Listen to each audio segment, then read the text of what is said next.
Eu queria comentar hoje sobre duas notícias. Uma delas é sobre se a abominação, o Bolsonaro, vai passar ou não a faixa presidencial para o Lula no dia 1º de janeiro, quando ele deixar, enfim, a presidência e o Lula se tornar o presidente do Brasil de novo. A segunda notícia tem a ver com o racha que está acontecendo agora no PSOL, partido de esquerda brasileira, e que está dividido sem saber se vai compor o governo Lula ou não. Então eu quero pensar sobre essas duas notícias agora, mas antes disso já curte esse vídeo, deixa aqui embaixo no comentário uma boa tarde, um bom dia, e também se inscreva no canal, isso é muito importante para ajudar no engajamento aqui. E só lembrando que nesse momento está rolando o Clube de Leitura Filosófica comigo. A gente vai analisar esse mês de dezembro o livro do Machado de Assis, Memórias Póstumas de Brás Cubas, e no mês que vem, em janeiro, a gente vai analisar Schopenhauer. Então, se inscreva, link aqui na descrição. Então, eu vou começar aqui lendo uma reportagem do portal Metrópolis sobre isso, falando sobre essa história, Manchete: Bolsonaro cogita passar a faixa para Lula na posse. É uma coluna do Guilherme Armado.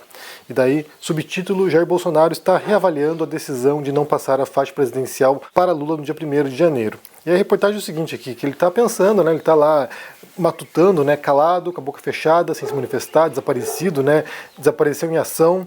E aí, segundo essa reportagem, diz o seguinte: o presidente foi aconselhado por um dos seus mais importantes ministros a participar de maneira protocolar da cerimônia, sem sorrisos ou afagos a Lula, mas cumprir o ritual e passar a faixa. Isso reforçaria a mensagem de que ele, ao contrário das críticas, supostamente teria respeitado as regras da democracia. E depois, prossegue: o entorno de Bolsonaro é contra a medida. Eduardo Bolsonaro, por exemplo, argumentou que isso passaria um sinal ruim para os manifestantes que pedem intervenção federal, como se todo o esforço deles tivesse sido em vão. E por fim conclui aqui, o presidente disse que poderá decidir até a véspera se passará ou não a faixa.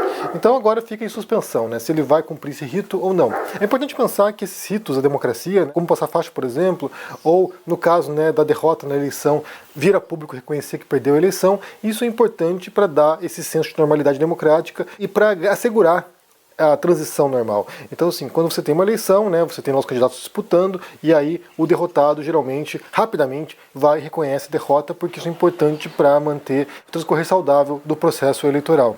No caso do passar faixa também tem isso, Tem o reconhecimento da vitória legítima do opositor e o reconhecimento de que a disputa política ela é uma disputa entre adversários, não inimigos políticos. Mas é claro que quando se trata de alguém como Bolsonaro, que foi alguém que sempre antagonizou a classe política, que sempre antagonizou a esquerda ou o PT de modo beligerante, como se fossem inimigos de fato, é muito mais difícil que ele reconheça agora, dê um passo para trás e reconheça que houve uma transição normal, que ele perdeu a eleição legitimamente, que houve de fato uma derrota nas urnas. Então isso é difícil de ser feito, porque isso aí seria de fato mandar um sinal para a sua base eleitoral, que esperava um golpe de Estado, que esperava uma ruptura, uma revolução conservadora, como diziam. Isso passa um sinal muito negativo, passa um sinal de fraqueza, inclusive, Como diz aqui na reportagem, há integrantes do grupo do Bolsonaro, como o filho dele, o Eduardo, que acha que isso aí seria talvez desmentir ou deslegitimar manifestantes, os patriotários que estão agora nas ruas se manifestando, nas praças, na frente dos quartéis, se manifestando pedindo golpe de Estado. Então a gente nem sequer esperava, eu acho que há pouca expectativa de fato de que o Bolsonaro vá fazer isso, que ele vá lá passar a faixa, que vá cumprir os ritos, sendo que é alguém que sempre antagonizou as instituições também. Então me pareceria um pouco deslocado que ele fizesse isso. Seria o ideal, seria que ele se pusesse nessa posição, mas ele é alguém que jamais esteve à altura do cargo presidencial, ele é alguém que jamais esteve à altura dos ritos, inclusive das exigências, do decoro presidencial. Desde o Carnaval de 2019, poucos meses após assumir como presidente, ele já vai lá e fala do Golden Shower na rede social. Então, realmente é um sujeito que a gente não pode esperar muita coisa. É evidente, se for pensarmos que ele tem pretensão ainda de se candidatar no futuro, que parece que é o caso, pode ser sim que ele tente mostrar aí como mais moderado, mas isso também não é nada garantido, porque era uma expectativa que muita gente tinha em relação à presidência do Bolsonaro, de que ele moderaria o tom, de que a retórica dele era apenas uma retórica eleitoral e que depois, como presidente, ele modularia o tom e seria um presidente normal. É claro que isso também não aconteceu, a gente sabe disso. Então, não dá para esperar de extremistas que se portem como se fossem moderados. Não dá para esperar de alguém como o Bolsonaro, com esse perfil golpista, que ele vai se portar como alguém que respeita a Constituição, que respeita os ritos democráticos, que respeita esse tipo de transição, inclusive pacífica, de um presidente para o outro. Então, seria surpreendente, seria realmente surpreendente ver Bolsonaro passando faixa para o Lula, porque, como eu falei, o jogo não foi de adversários, foi jogo de inimigos, O negócio foi bem complicado. Apesar que a gente for pensar também que eles estiveram juntos, No debate presidencial da Globo, por exemplo, e embora o clima estivesse tenso ali, ambos participaram e o Bolsonaro se dispôs a cumprir também o ritual do debate. Então, está em aberto. Bolsonaro disse que vai decidir na véspera, a gente pode esperar que ele não participe. É bem surpreendente se ele estiver lá. E a segunda reportagem tem a ver com o PSOL, né, Partido de Esquerda Brasileiro, que está dividido em relação a compor ou não o governo Lula. Reportagem do Extra aqui.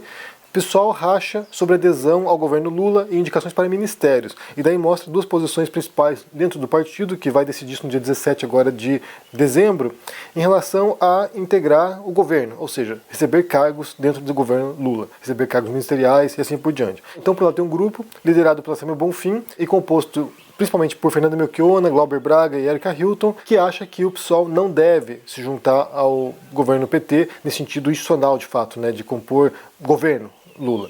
Já por outro lado, você tem a outra ala, que é composta principalmente por Guilherme Boulos e Sônia Guajajara, que acha que de fato tem que compor. Inclusive já estão cotados por alguns ministérios ali, né, por alguns cargos dentro da administração do Lula. A argumentação da Samia é a seguinte: uma estrutura de governo acaba definindo posições e pode travar a liberdade de propor emendas. Por isso, minha ideia é manter a independência.